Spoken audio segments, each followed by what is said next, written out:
We have said that the Bernoulli process is the simplest stochastic process there is. But what is a stochastic process anyway? A stochastic process can be thought of as a sequence of random variables. Now, how is this different what we have doing before, where we have dealt with multiple random variables?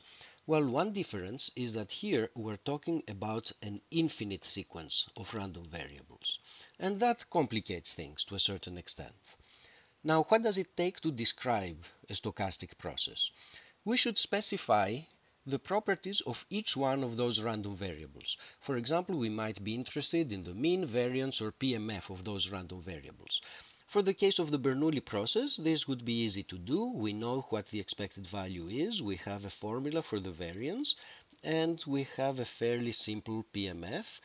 There's probability p that x is equal to 1 and probability 1 minus p that x equals to 0. But this is not enough. We also need to know how the different random variables are related to each other. And this is done by specifying directly or indirectly the joint distribution, the joint PMF or PDF of the random variables involved. And because we have an infinite number of random variables, it's not enough to do this, let's say, for the first 10 of them. We need to be able to specify this joint distribution no matter what the number n is.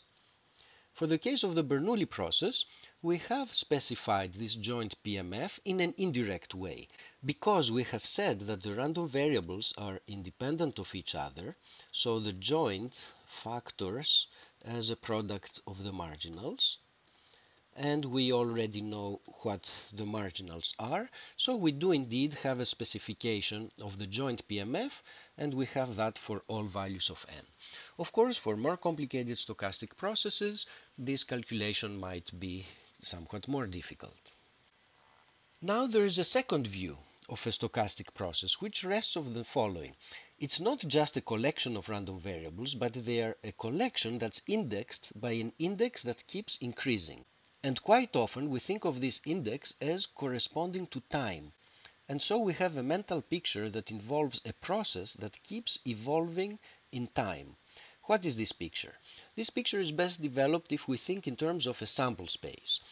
Although we have an infinite sequence of random variables, we are dealing with a single experiment, and that single experiment runs in time, and when we carry out the experiment, we might get an outcome such as the following.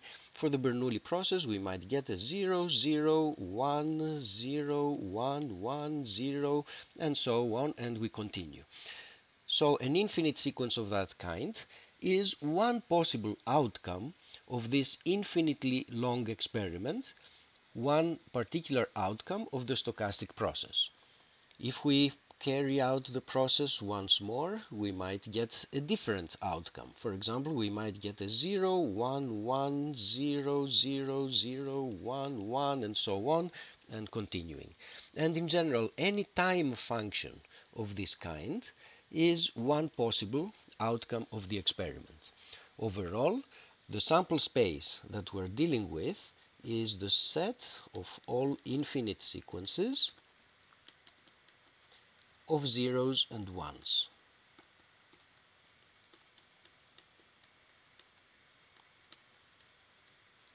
This point of view emphasizes the fact that we have a phenomenon that evolves over time and can be used to answer questions that have to do with the long-term evolution of this process. Here's one particular kind of question we might want to answer. What is the probability that all of the xi's turn out to be 1? Notice that this is an event that involves all of the xi's, not just a finite number of them. So this is not a probability that we can calculate right away by using this joint PMF. We need to do a little more work. What is the work that we want to do? Instead of calculating this quantity, we will calculate a somewhat related quantity. Let us look at the event that the first n results were equal to 1. How is this event related to this event? Well, this event here implies that this event has happened, So this is a smaller event. This is more difficult to obtain than this one, and this gives us an inequality for the probabilities that go this way. Now we know that this probability is equal to p to the n, and this inequality here is true for all n. No matter how large n we take, this quantity is smaller than that. But now, since p has been assumed to be less than 1, when we take n larger and larger, this number becomes arbitrarily small. So this quantity is less than or equal to an arbitrarily small number, so this quantity can only be equal to 0. And this is a simple example of how we calculate properties of the stochastic process as it evolves over the infinite time horizon, and how we can sometimes calculate them using these so-called finite dimensional joint probabilities that tell us what the process is doing over a finite amount of time.